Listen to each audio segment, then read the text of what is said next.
Hello, in this video I'm going to show you how to change the clock on the lock screen on the Samsung Galaxy S25 Plus.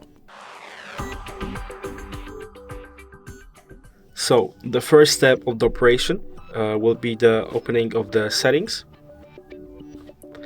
and going to wallpaper and style. Now press the lock screen and press the clock. Now you can choose between the fonts, the size of the font and the color, and also the style of the clock. When you're done, just press the done button and your lock screen will be saved.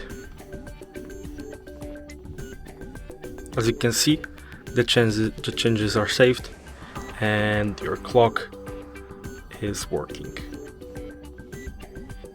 So if you consider this video helpful, leave a like, subscribe, and thanks for watching.